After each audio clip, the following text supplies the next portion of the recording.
Welcome to this week's episode of Nearly Numinous. Today we have our hosts, Jacqueline, myself, as well as Steph and Rachel. We also have a guest, Dr. Shobhana Xavier, an assistant professor in the School of Religion at Queen's University. She works on contemporary global Islam and Sufism, with particular regional interests in the United States and Canada, as well as Sri Lanka. Within this work, she looks at sacred spaces such as Sufi shrines, rituals, practices, and memory, in addition to gender dynamics. She also has an interest in religion and popular culture. For the last few years, she has taught a course on this subject, and it is this area of her research that we will be focusing on today.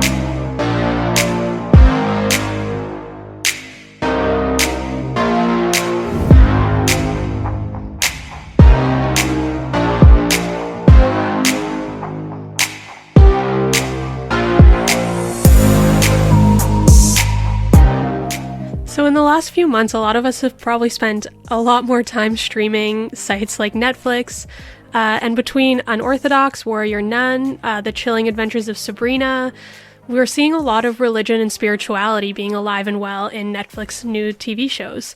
So today we wanted to talk about a show that doesn't have a lot of overt religious themes, but we think there's a lot of things worth discussing. So we're very excited to be diving into Zac Efron's recent documentary, Down to Earth, which was released in Netflix in July 2020. Shobhana, would you like to just explain a little bit about who you are and what your research is, and maybe also why we thought you'd be a great person to be on this show with us? Yeah, sure. Thank you so much for having me on. This is so exciting, and I think this is so great that you're doing this. I'm an assistant professor in the School of Religion at Queen's University. I came here, I think I'm starting my third year in September. So I guess I'm fairly new, but not as newish. I did my PhD at Wilfrid Laurier University, and I've taught in the US for a little bit. And I was happy to come back to Canada when I had the opportunity, because I grew up in Scarborough. I'm originally from Sri Lanka, but then came to Canada when I was about 6 years old. So I have this bit of a transnational experience. And I've always been interested in religion. I think, like, your host, I did religious studies in my undergrad and religious studies in my master's and religious studies in my PhD. And I also taught. So I went to teachers college, and I have a teaching background. So I find that as an assistant professor, all of these kind of academic training, but also my own personal experiences come together. And so that's what I love about working at Queen's and being in the School of Religion. I love religion and pop culture. So it's something that I work on and write on. But when I write on it and do research on it, I do it specifically in the context of Islam and pop culture, and particularly Rumi. So I don't know if your listeners know or the hosts know that Rumi is a 13th century Muslim Sufi poet. And he was very important, and he was a classical thinker. But since kind of the colonial times, Rumi's poetry, but also others like Hafez, who's another Persian poet, his poems have been translated. And recently, in like the 20th and 21st century, you're seeing a lot of Rumi poems on like Facebook, on Twitter. Like Rumi has a Twitter account that somebody's running. I'm kind of curious to know who's running the Twitter account, but has like thousands and sometimes even millions of followers. Now there's an interesting phenomenon of Rumi being like misquoted. So like the way that somebody creates a meme and gives Buddha a quote or Rumi a quote, it's not really a real quote.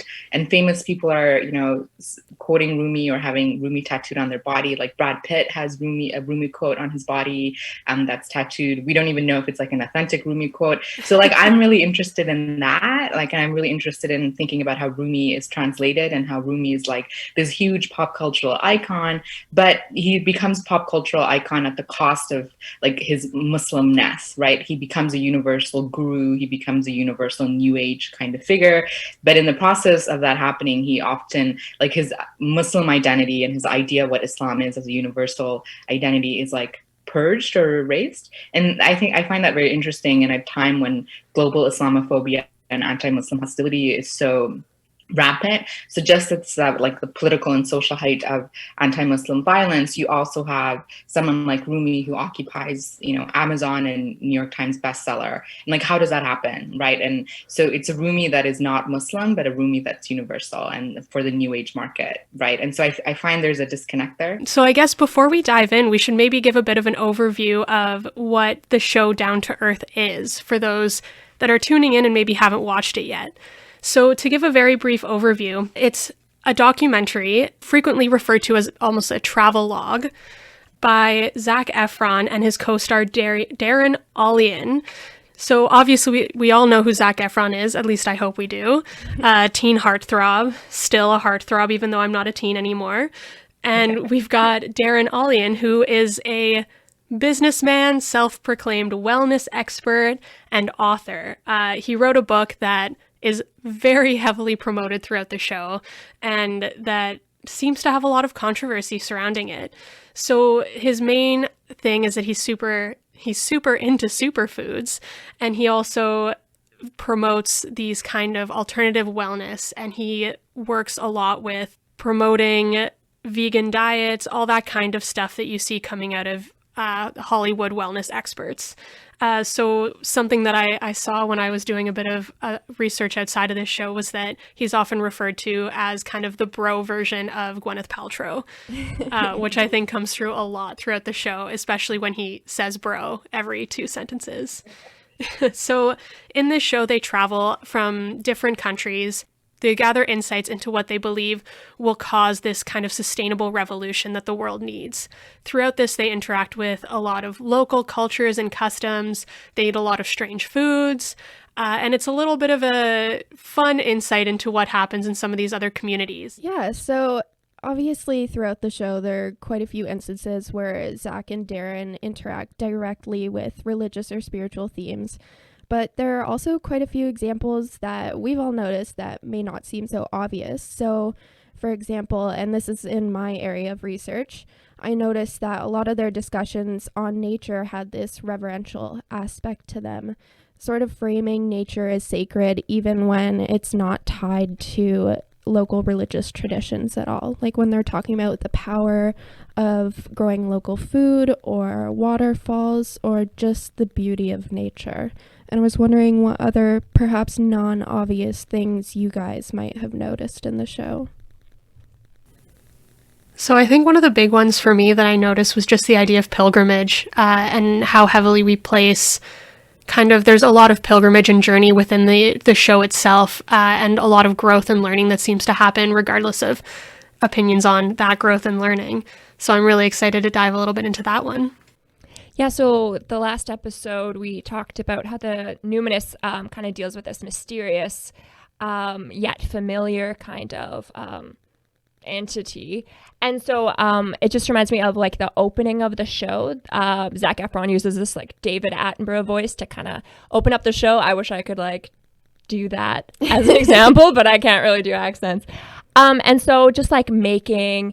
And they're going to Iceland, so they were making Iceland sound like super mysterious. And so that just reminded me of when we talked about last time about that experience of, say, going to the mountaintop and feeling this fear, but also this amazement. So the mystery that they kind of set up, but also how they make everyday things like water or food kind of take on this spiritual aspect in that it's both familiar yet mysterious.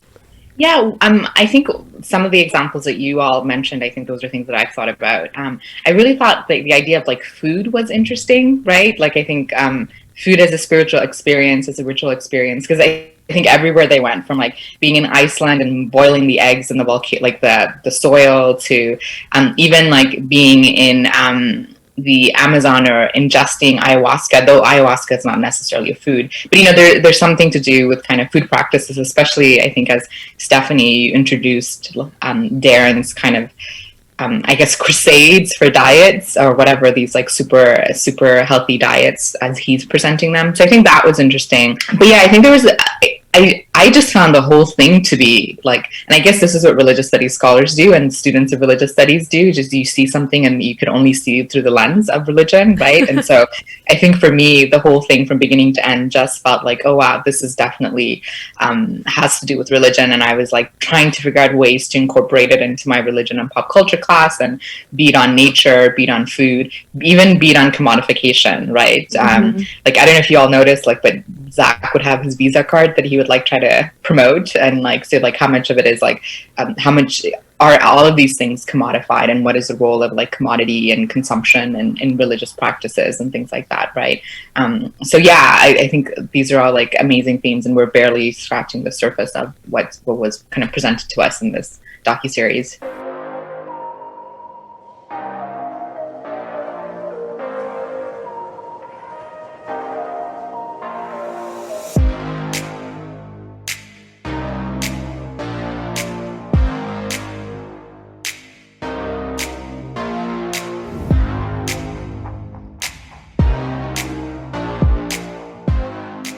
So yeah, in Down to Earth, we see a lot of different elements of the sacredness of nature. So like scientific, spiritual, experiential, aesthetic themes. And usually we see a combination of all of them. And in our discussion, we'll be focusing on the ways in which religiosity and or spirituality intersect with, like Jacqueline was saying, awe and appreciation of nature and Down to Earth. So like I said, my work is in ecospirituality, but I actually find that another term fits better for the sort of ecospirituality I see in this show, which is reverential naturalism, which is the sense that being out in nature is not just a place where one does spirituality or religion, but it is a medium through which it is done.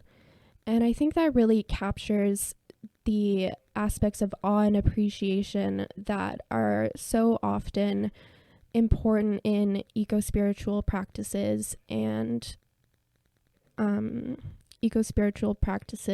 beliefs, and that Zac and Darren throughout the show really tend to engage with. They often express that appreciation of nature and appreciation of sort of the sacredness of nature. Another thing I noticed that has to do with the ecological aspects of the show are lots of mentions of apocalyptic themes. So when they discuss climate change or food shortage or poor distribution of food, unclean water, lack of biodiversity, it all takes on this apocalyptic lens that I think is usually used. It's usually meant to inspire action in viewers.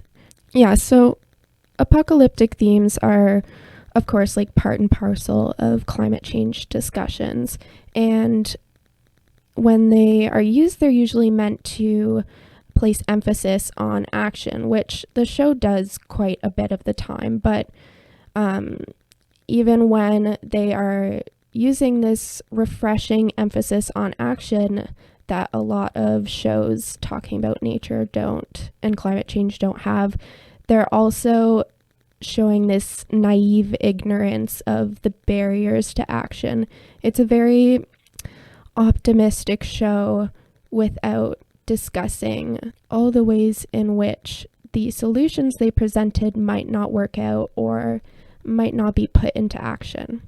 And honestly, it's all been covered before in different and more thorough ways in other shows, and I found that the only thing it really adds to the existing body of environmentalist media out there is, one, Zac Efron, which it was lacking.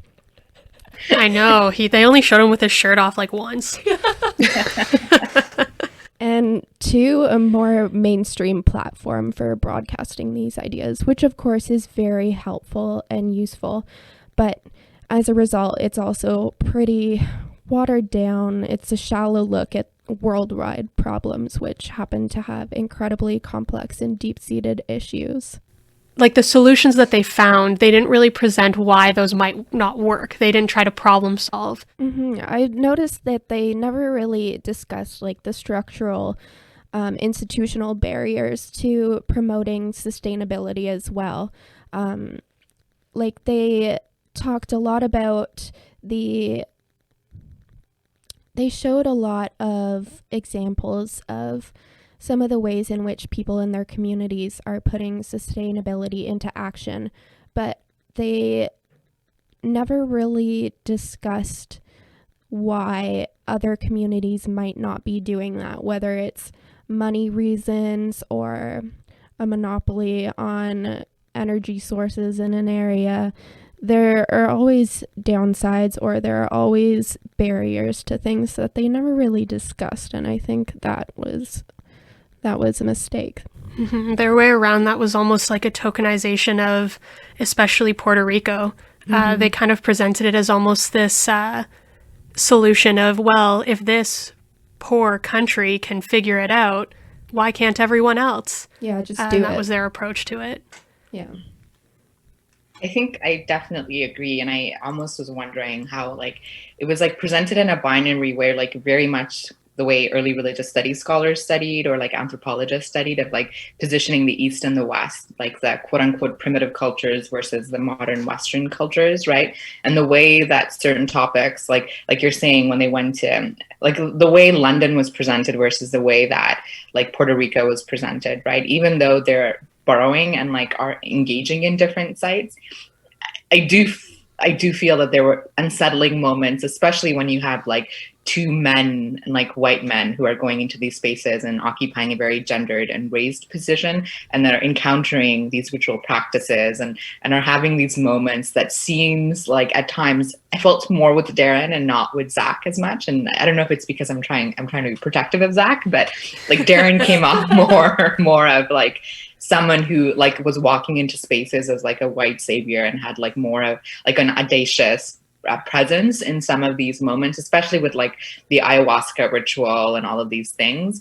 And so I think it really does go back to this point that was being made that, yeah, like there's some kind of like, you know, typical like lack of historical presentation of some of the context they were going into, and also like not really fully nuancing why certain systems are in place and why certain things are working the way that they're working, which is like culture, like, you know, which is colonialism, imperialism, capitalism, all of these things, right?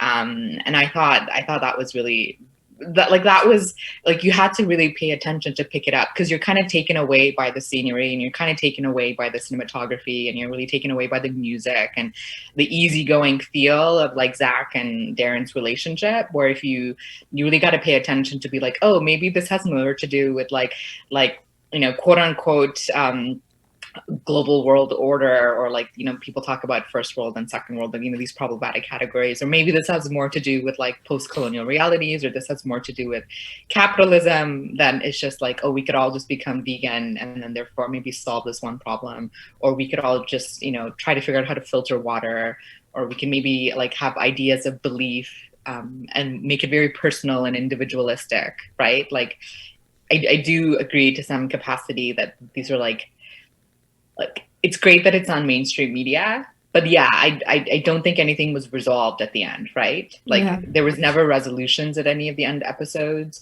beyond the only issue was that maybe Darren's house burned down, and what does that mean for somebody who lives in the Western world, that their house burns down, whereas communities that they had gone into, like, you know, Puerto Rico and, you know, the hurricane, and it was like, oh, here we've come in and we're going to help you rebuild, right? And which was really interesting, right? Like it was, again, this position, like very like an anthropological, let's go into this other society and let's use my status to help, but I'm going to go back to my community, right? And there's still a disconnect. I don't know if you all felt that, but that I had like that feeling throughout. Yeah. I think one of my biggest issues with this show, and I voiced this to Jacqueline and Rachel already, was that almost everything that they looked at, save for maybe one or two things, you didn't need to go to that specific location to find it.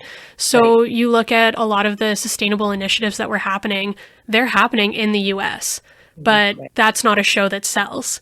Right. and that can kind of get into the commodification thing. We can start to transition to that because I think, maybe the water in Lourdes was, very specific to place, but there's other places throughout the U.S., that they could have done. Right.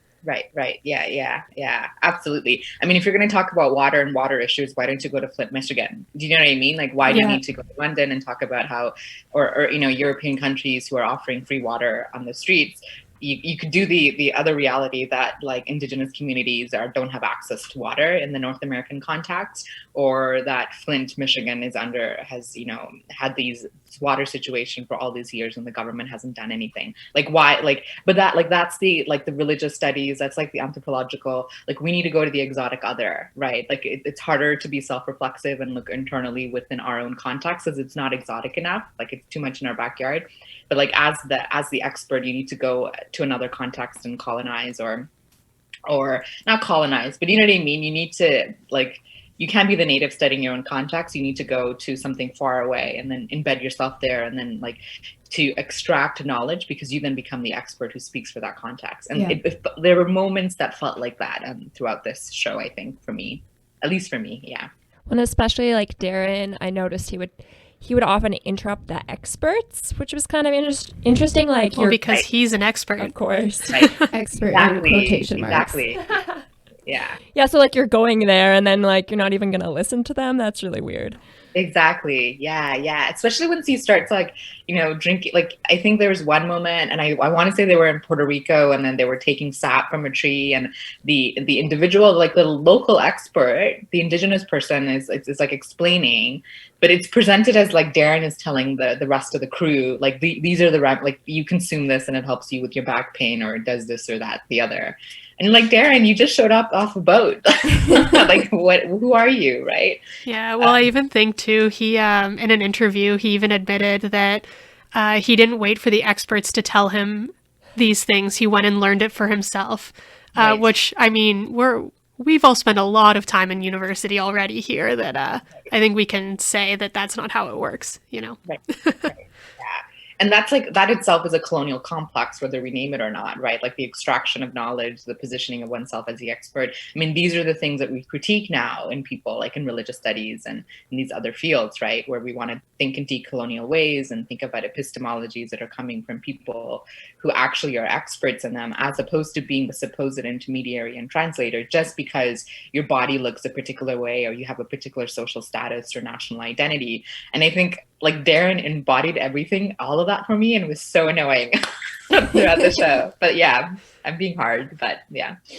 So what I found really interesting was that they went to Costa Rica and went to this eco village, and the entire time they were in Costa Rica, they just interacted with the expat.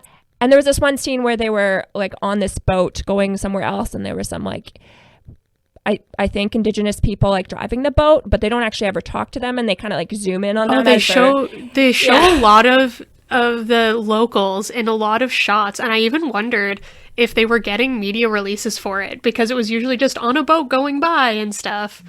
Anyway, that was my question with that. But yeah, like when they got to the eco village and everybody came out, and I was like, oh, this is a cult. Like it was like, yeah, exactly.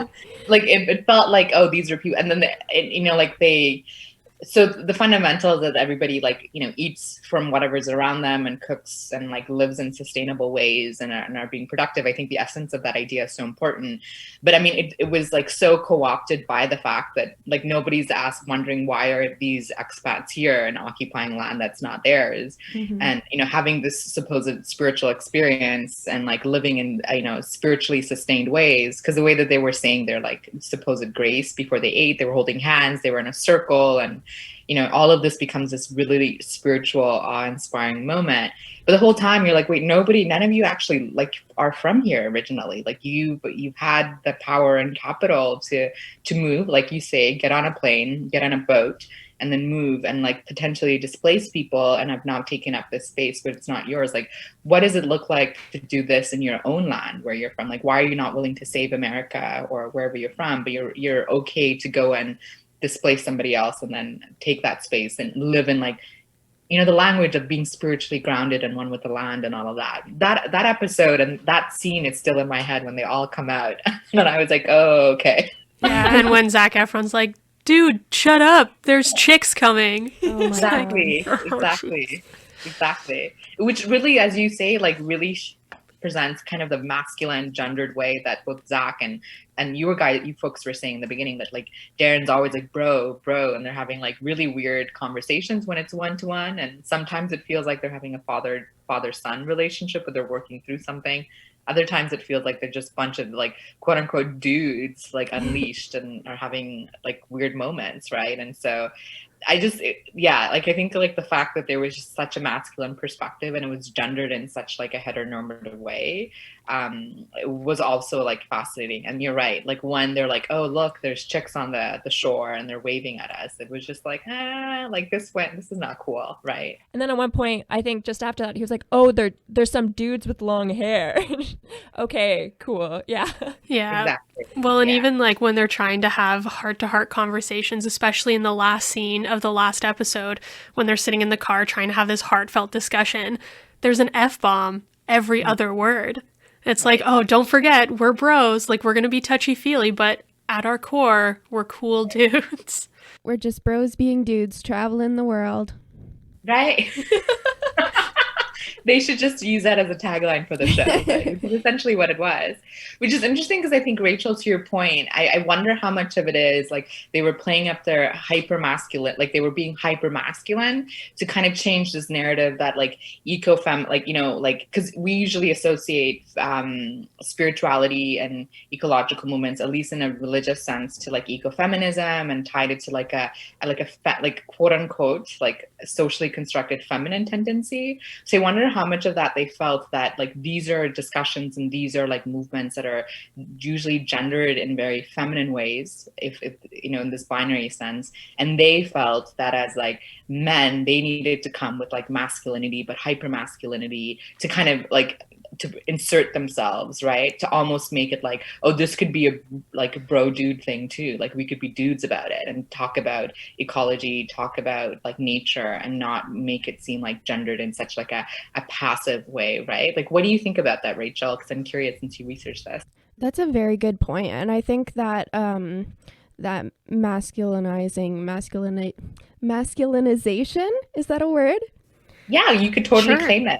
I'm claiming a new word. Masculinization of the ecological messages. I think that's just one of the ways that they made those messages more commercially palatable.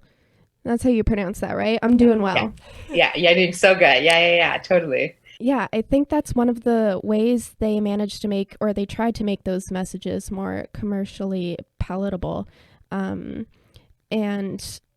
I guess more relatable for millennials and people who would not usually be interested in these sort of environmentalist ecological messages, like other dude bros who might be like Zac Efron's age.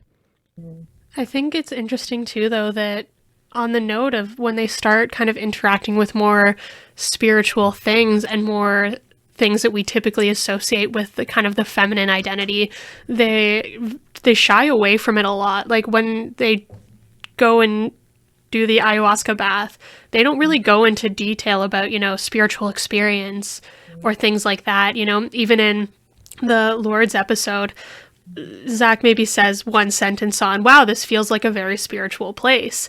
But then that's kind of it. They really don't want to get too touchy-feely, I guess. Mm-hmm. Yeah, it's such an interesting point. Like, I think I hadn't really thought about it until I was in conversation with you. But yeah, I think there's like the gendered lens and the way that like religion, spirituality, like ecology, any of these kind of conversations around sustainability, like I think their response to it and how they perform around it and their like existence in those moments are really like interesting, because in Iceland it doesn't come off like that, because they feel like they're in the rugged Iceland, and they're having these like I don't know, it just felt like they were being like normal men, like not in a like but in other moments that they were just like being hyper about it and like needing to turn the dialogue because they were feeling And I think, Stephanie, you're right. Like, I think the ayahuasca one too. I mean, that was the episode that I found was most like culturally appropriative, right? And this happens with any kind of ayahuasca ritual, like a lot of conversations. But like, yeah, even in that instance, whereas Darren was willing to like be a little bit more fluid, whereas Zac wasn't. So yeah, this is so interesting. I'd have to think about it more and process it more, or rewatch the episode. Yeah, that reminds me of like in the Iceland, how you mentioned that they don't seem to shy away from like kind of spirituality as much. I noticed they really focused in on like the Star Wars imagery of like the Force is with us, and like they really looked at like energy and stuff. And I thought that was quite interesting. I think they only focused on energy and the Force in that episode, but to me it did take up this kind of spiritual aspect to it.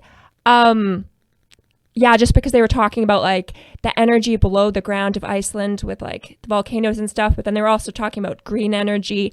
And so it, I guess because it fits into this view of like the dude bro watching Star Wars, maybe it kind of like fits into that narrative a little bit better. Yeah, I was thinking about just how they talked about energy and how that related to like ecospirituality and like green energy. I was wondering if anybody like thought about that as well.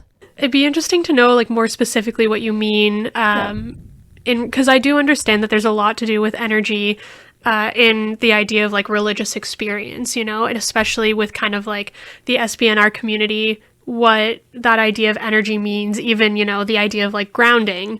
They do that when they arrive in France, but that's been something that's been on like the kind of Gwyneth Paltrow SBNR, kind of wavelength for years.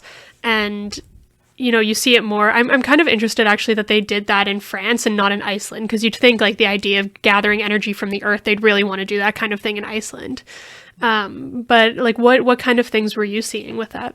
Yeah, I mean, I wonder how much of this is like a new age, like a contemporary moment. And I know new age is like this thing that we like, it's very complicated. And so there's a spiritual but not religious folks, and then there's like new religious movements and like new age. And so it's like a concoction of all these different movements.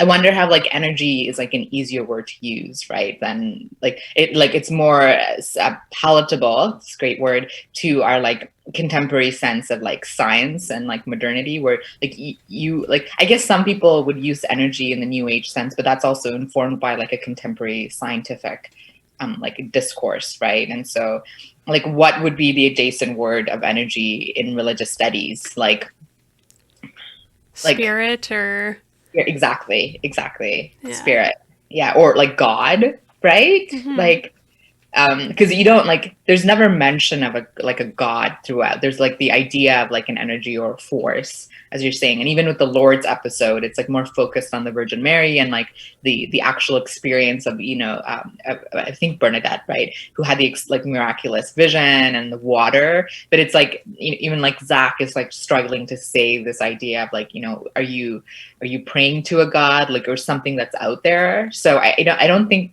throughout any of them there's a sense that they're like, they're talking about a God. So they're still like avoiding, the language of like what we would see as religious studies folks, like God and church and all of these things, even though it's kind of there. But I think you're right. I think they were like more comfortable using ideas like energy and using the language that really aligns a little bit more with like,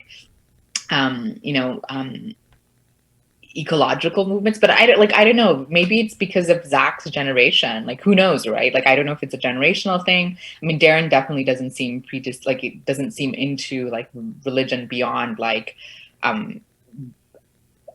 using it as like just a wellness technique.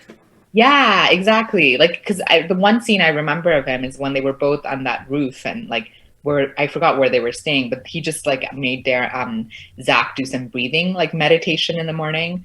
But yeah, he only approaches it, I think, as Steph was saying, like as a wellness approach, right? Which we all know, like, and again with like Gwyneth Paltrow and all these other movements that we're noticing, like how much of that is fulfilling this market where people are moving away from religious institutions But like as SPNR literature says, they're really still wanting something that feeds them, that individually provides, like it's individualistic, that gives them a sense of choice, that it's not like allows them to be like fluid. And I think like Darren epitomizes that, right? I don't know if, like where Zac is located in all of this stuff, right? But I think like Darren is an example of what like the wellness industry is, and how you kind of pick and choose these different things, and then you kind of concoct a thing that suits you, right? But I don't know if that makes sense. I'm not sure if that answers your question, but yeah. Oh, for sure. I think that idea of picking and choosing what works for you is a very big thing in this show, but yeah, in the whole industry in itself. And I think it's quite interesting as well that there's almost this sense of authority that Darren has in what he's picked and what he's chosen is kind of the be all and end all, and that kind of sense of authority. And I think, we could probably dive deeper into that and talk about, that kind of Western wellness perspective where why would you believe in a God when you figured it all out yourself? It's almost that kind of egotistic nature of things that you see a lot in this kind of American wellness industry, especially when it comes to that male perspective. Because I think when you look at someone like Gwyneth Paltrow, there's still a little bit of element of she kind of talks about a higher power, like whatever that may be. But with Darren and Zac, they really shy away from that higher power language. You're right. Yeah. And I wonder how much that is gendered, but I think both with Gwyneth Paltrow and with these folks, this is where you see commodification come in very explicitly. Like, it's just not about the Visa card and the, like, that little RVCA t-shirts and snapbacks. Exactly. I don't think it's that, right? It's that's just like the product placement at a very basic level. But if we're talking about commodification, I mean, like, as you said in the beginning when you introduced Darren, like, the entire show is premised like his book is constantly being promoted, his way of life is constantly being promoted, and it does seem that the entire docuseries is promoting Darren's way of life that somehow that he's discovered, right? Like he's the one who has friends in Puerto Rico, and he's the one that he knows this thing and he wants to introduce Zac to, and so like Darren seems to kind of occupy the space of authority throughout the show as being an expert, and so it comes back to this idea, well, what makes him an expert, and what are the things that he's selected, right? Just because he wrote a book, right? And so he is selling himself. Like, I wonder how much of his business went up after this docuseries came up, if he got new clients that he's coaching, sure a ton. Right? Yeah.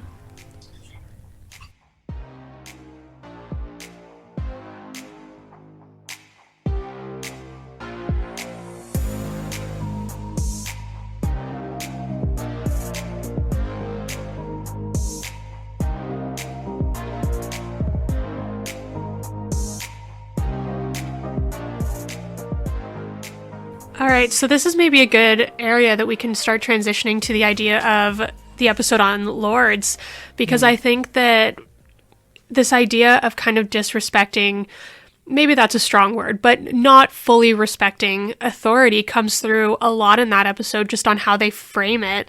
And I think we all seem to be very uncomfortable with how they portray the doctor at the beginning. And I feel like it almost sets it up like this is the one instance that they're dealing with a westernized religion in probably the whole series, if I'm not mistaken. And they really set it up as kind of a mistrust and not a huge amount of respect just by the introduction of the video. To me personally, that seemed like a very intentional thing that they chose to leave in the documentary, because I think that the episode would have been the exact same without it. I don't think that scene was necessary. But it seemed very intentional that they kind of wanted to set up this view of the Catholic Church and the systems and this miracle system where they didn't feel welcomed into it. I hated that scene so much. Just because I feel like awkward tension so strongly, and so I was just sitting there just like, oh my goodness, like why? Because they for the listeners who maybe haven't seen that scene, they interrupt the doctor. So the doctor is like extending hospitality. How are you enjoying the town? And then the set people were like, wait, like we need to make sure that like Zac's mic is working. Stop talking. And so they like just totally cut him off. And so the doctor's like upset about that because they just interrupted him while he was extending hospitality, and they just make him look like this awful person. And I hated it. so much. I think it's also interesting that was like, it took somebody who also was located in a particular way with like class and privilege to call them out on their bullshit. Do you know what I mean? Like where in other instances it was like, that kind of power dynamic wasn't as equal footing. It's, you know what I mean? Like these two people who come and, cause the doctor was like, I have a million other things to do. Like, I don't need you. You know what I mean? Whereas so there was like an equal power dynamic, whereas I don't think in any of the other situations that existed. Right. And I think that really just speaks to, what like the position that Zac and Darren occupy and what they represent as people who come in with camera crews and all of this and like, potential for PR and maybe even money or whatnot. So, because we don't really know what's happening in the background of these shows and what the implications or, of these shows are. Right. So, yeah, that was really bizarre. I did kind of enjoy him calling them out though. Yeah, me too. Totally. I love that he told them to leave, right? Yeah. But it's also interesting that a bunch of men are like fighting over this thing where like the entire ritual, the sacred space, the miracles, everything is centered on like a narrative of a woman, right? That is like, right? And so I think that here's another instance where like performance of gender and like gender identity is like playing out in these particular ways, right? And who are the gatekeepers and so I don't know, that's also curious to think about as well. Like they're all fighting over lords. Right? Oh yeah, for sure. It's interesting, the Catholic Church having gender dynamic issues. That's a new topic. Never. All right, so maybe to kind of keep going on the Lord's episode, because I think there's a lot here just outside of that instance with the doctor that we can really dive into, just because, we've already talked about the idea of Zac feeling this kind of profound sacredness and holiness in this space. And, I think, Jacqueline, you maybe had something to say on how this episode fits in with kind of the larger narrative of health and healing in the show. Yeah, so the episode does talk about miracles and healing, just because Lourdes is a place where like a lot of people, I think the show says 4 to 6 million people come to visit every year. Not all of them maybe for healing, but for like pilgrimage and like healing miracles have been said to have happened at Lourdes.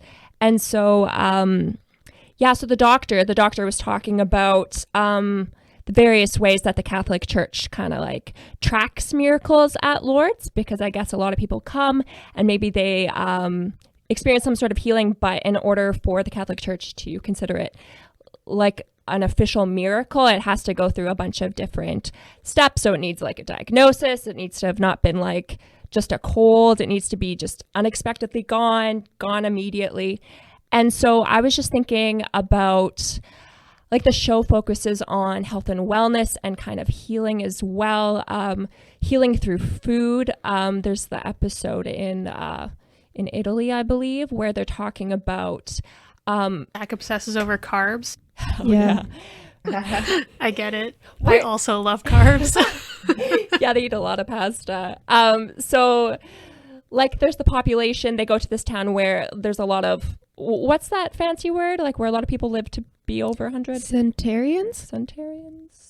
So kind of just like this idea of like, by looking at this diet, we like, and if we would kind of replicate this diet, we too could also maybe live as long as them and kind of experience this like healing that they're also having. But in Lourdes, it's like, it's about miraculous healing. Well, they almost try, like we were talking about before, they almost try to bring it away from that religious element like they do in much of their show. They still have that idea of the numinous in their experience. Zac talks about having this like religious experience, but they really don't talk about the idea. Like they're like, well, it might be a miracle. Right. Yeah, and he talks about like placebo also, which I thought was really interesting, because placebo, like the way that Zac talked about placebo is kind of like diminishing, then it like actually wasn't a miracle. But if you think about it, placebo is like an amazing thing, like to think about the fact that our body can like heal itself just because we believe that like our body can heal itself is like pretty miraculous. And so Zac also says is it a like real healing or not? Like, oh, it doesn't matter. And it doesn't matter like where this spiritual force comes from, like if it comes from within or without or whatever, like it doesn't matter. But I thought that was really like, it diminished the experience of the people at Lourdes, because these people clearly were coming to Lourdes to experience God, because this is a Christian space. And by saying, oh, it doesn't matter, like to these people, it matters. And looking at placebo, like if they didn't believe in this, like even like for a placebo to work, you need to actually believe that the placebo can happen. You don't actually, like, you don't think it's a placebo. That's the whole thing about placebo. And so just by saying, oh, it doesn't matter, it just kind of like really diminished the spiritual experience of the people that were actually like, that were pilgrimaging to that space, that I thought was really interesting. I think that was another way that they tried to make the show, or the subjects of the show, more palatable to a wider audience, just bringing down the themes of spirituality and religiosity and saying, oh, you know, even if it's not a miracle, like, who cares? It's, yeah. Yeah, I think I'd be interested to know if anybody has thoughts on kind of the general impact of when something happens. So when you have overt religious experience and themes in this kind of documentary that's kind of almost brought down and diminished, because I'm sure that has lasting impacts on, you know, the idea of pilgrimage, how religious communities view this. And I think this extends far beyond this one experience. You know, I'm sure that even, you know, Shobhana, you were discussing a lot about Rumi and how we co-opt these religious traditions and bring them down to a secular lens, and how that kind of functions within society. Like, I know that's a very big question, but even if there's something you have to add to that. Yeah. Like the Lourdes episode was interesting, and also interesting from the doctor who kept saying, like, look, I was like a, you know, I'm a practicing physician. I had this experience. Now I come here and I work to like, support the fact that these miracles are true. But I mean, he, like, you know, on the table, he's pulling out MRIs and x-rays and all of this stuff. And so here in this moment, what I thought was so fascinating is this idea that you're using the idea of like a scientific secular methodology to prove like this non-secular like phenomenon that's miraculous, which like is interesting, right? Which goes to this point of like, there's always opposition of science and religion as these things that exist in polar opposite spaces, or like you can't inhabit both. But the fact that a doctor is presenting himself and saying, look, I'm a doctor, I have these degrees, and we're using like actual proper scientific methodology, quote unquote, to prove that, you know, this man was cured of his cancer, that this woman who had a differing ability one day was able to walk again, right? And so that was really fascinating. But I mean, when a lot of people look at sacred spaces, one of the things that happens is that everybody kind of projects onto the sacred spaces their own experiences, right? And so like sacred spaces ultimately end up being sites of far more contestation and far more far more heterogeneous than ever homogeneous, right? And so like the thing that might be bringing people to the space is that like a particular mythology or like Lourdes, like, so the sacred figure, but like the way in which people arrive at that space is different. So like when you have like Zac Efron being like, oh, this is like collectively very interesting to have everybody walking here and holding a candle and praying, I've never experienced something like that, to somebody who's coming with deep belief that they like this is their last resort and like there's no other medical cure for them, and so they hope that God or like the Virgin Mary will cure them, to other people who might just be tourists to be like, oh, I'm here to see what this phenomena is, right? But all of those experiences, like scholars of sacred spaces will say, like that forms, because there's nothing intuitively sacred about a space. Like, you know, like a space is constructed based on all of these, like, you know, heterogeneous perspectives that come and then sustain it, right? These narratives that sustain it. So I think that like definitely is one thing. And I think this is the same thing with Rumi, right? So not in a spatial sense, like, you know, I often get asked, like, why is Rumi proliferating the way that he is? It's just people, and I think you could say this about religions generally, people are tapping into it in their own capacity, right? This is like where the individualism comes in. Like whether you like Rumi on social media, like on Instagram, or whether you have him tattooed on your body, or whether you're a Muslim, or whether you're a Persian, like everybody's able to add a narrative to this thing. And then we as religious, well, at least I do, I don't know if every religious studies scholar does this, like I just take for granted if they tell me that this is your interpretation of Rumi, then I'm like, okay, well, that's your interpretation of Rumi, right? And that interpretation exists along this one and this one and that one. And I think that's like what sustains it, right?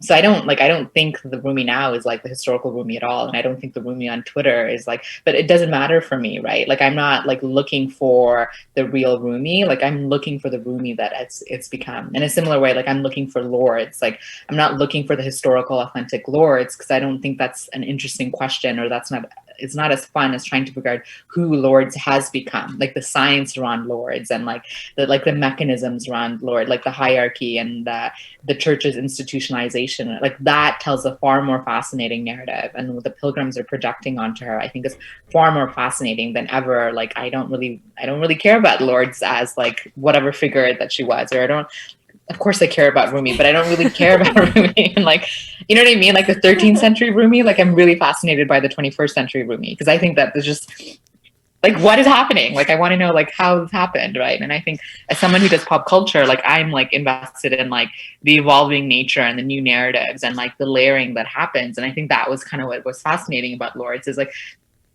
the new narratives. And who knows, like, so let's envision like 100 years from now, there is a Lords, right? And we as a planet are still existing and the apocalypse hasn't happened.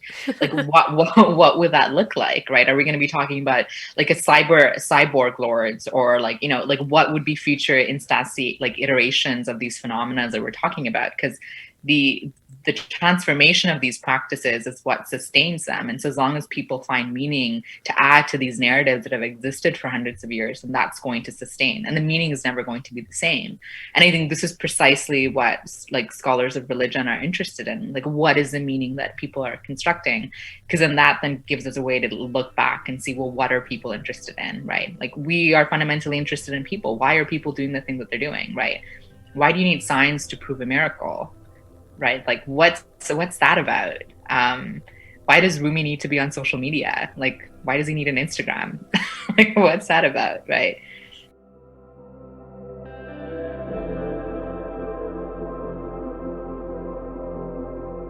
So I think, you know, in some ways we're all asking the same question. We always have been, like, but our like case studies are just transforming, and like, you know, and I think that's exciting. Like, you know, we're just talking about nature as a religious space, right? And I think that's like, what are the questions that it's asking, especially when, as the world is burning down, like literally, like the West Coast is burning down, right? And like, what does that mean? And what does being in this apocalyptic moment mean, right? And I think it's just, it's scary, but I think it's also like important for us to pay attention, right? And I think religious studies, some of the questions it asks gives us some tools to process that. So yeah. Yeah, I think it's really interesting bringing that idea of sacred space back to the documentary, especially at the end where Darren's house burns down. Mm-hmm. And he makes the comment that I think a lot of people like to say when this kind of tragedy happens, that it's like, well, you know, it's just stuff. It's just my house, you know, like I'm still alive, my pets are still alive, etc. And yes, that's hugely, hugely important, and probably a very good perspective to have when you've lost everything. But I think there's still an element of that where you even see at the end of the show, Darren goes back and he is torn apart, you know, because it goes to show that space can be that important. You know, your home can be that important to you. And yes, you still have your life. You still have the opportunity to build that new space. But I think that idea of space is still very crucial. Right. It's interesting, like more sympathy was given to him than like, you know, what was happening. And I think in some ways it was like in what happened in Puerto Rico with the hurricane and everything. But it you know, like destruction of somebody who's American, somebody who's white, somebody who's a male, like that was given more space and time versus, you know, destruction in a faraway place with people that don't look like us. Right. And I wonder how much of that was like meant to be like, let's bring this back home, that it's really hard for us to connect with with climate change when like places that are not our own home are the ones that are destroyed. Like Puerto Rico seems far away, even though it is part of America, right? But like, I wonder how much of that was to bring it being like, oh, climate change is happening in our own backyards, and that's the only way that the audience is going to respond to this, right? Because if it's happening far away, and if it's not happening to people that don't look like us, and it's not as real. But if it's happening in Malibu, out of all places, you know what I mean? Like, This is how you get people on a cause. Yeah, well, and I even think Zac Efron himself even makes that comment where, you know, he makes the statement that, oh, well, I can't believe this is happening. And even to think that Puerto Rico is an American territory, you know, and it's almost like even in his own mind, the only way that he can justify being so upset about this is by claiming it as American space. Right. Yeah, exactly. So I think space here is like, it's like sacred space, but also the space in like territory and geography and geopolitical space. Like it's like there's tiers of like spatial dynamics, right? I mean, they're traveling to spaces, they're encountering spaces, there's sacred spaces, but then there's also territoriality, right? And there's this creation and creating boundaries, like who are people within your boundaries and who are people that are not, and borders, right? And the consequences of that, and maybe even the limitations of that when you're having conversations about ecology and sustainability, right? And I think that's so fascinating. Yeah.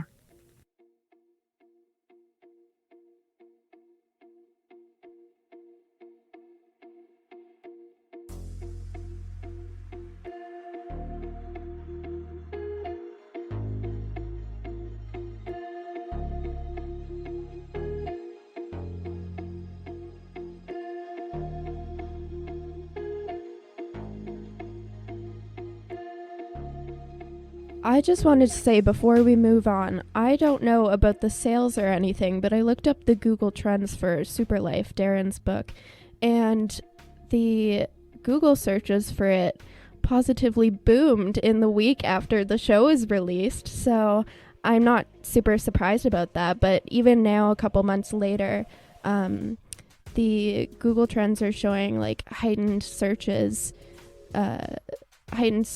more so than people were searching before the show came out. So I guess all the product placement and advertising for Darren worked. I wonder if RVCA also got a boom in sales. Let me look that up. It did take me a while, so I think it wasn't until the third or fourth episode when I was like, he only owns RVCA clothing. I actually didn't notice at all. It sure did. Oh, it did? Yeah. It more so than Superlife, but yeah, they got a spike at the same time. That's fair. I did Google what that place was after watching it and noticing this came up a lot, and now I'm tempted to go buy clothes, so I get it. Product placement works on me. Yeah. But I mean, that was like, it's interesting though, right? Like the entire show is about sustainability, about living in like friendly, eco-friendly ways and not like getting stuff. And then the show happens and everybody's going and buying this book and buying a bunch of stuff. Even you, Steph, maybe. So Not yet. Not yet. But yeah, right? This is like what consumption and commodification is, right? Like, this all makes me very suspicious. Oh yeah. Well, and even that goes back to my original issue with the whole thing that like, why did you need to travel across the world to see a fruit that has a high concentration of vitamin C? There's so much food that grows in the US and in Canada for us that has a high concentration of vitamins, nutrients that does the same thing. And it just, again, it didn't make sense to me that it's like, if you're promoting sustainability, you should be promoting things that are accessible in your own backyard.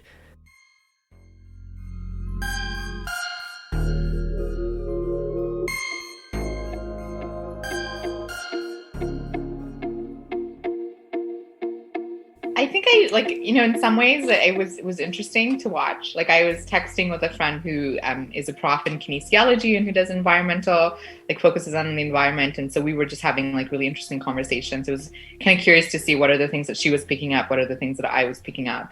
So I think then at the end, the show, especially as we're all like shut in and COVID is happening, I think for all of its limitations and for all of the things that it does not do so well, I do also think it's interesting to have someone, we know how this works, right? Like someone like Zac Efron shed light on anything. And so the fact that I think with Rachel's opening point, that the fact that it's mainstreaming a conversation that we know that in many of these spheres are so far ahead, right? Like we know that it's, has progressed into other spheres where this seems a little bit introductory and a little bit maybe appropriative or consumptive or like, colonial in some ways.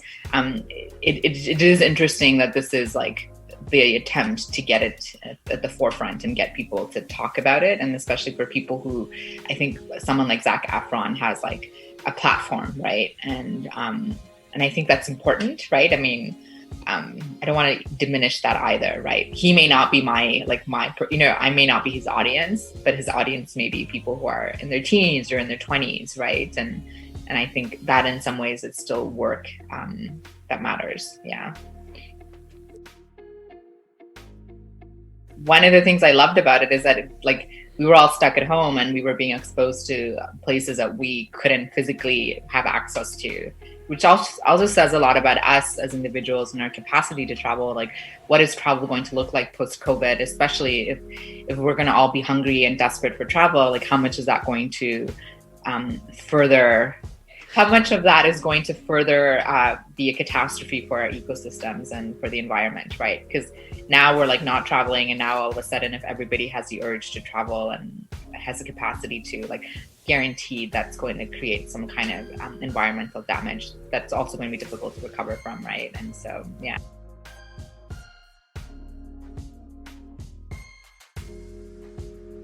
Thank you for having me. This is fantastic, and you're all doing fantastic work. I'm so happy to have been part of the conversation and to learn from you all.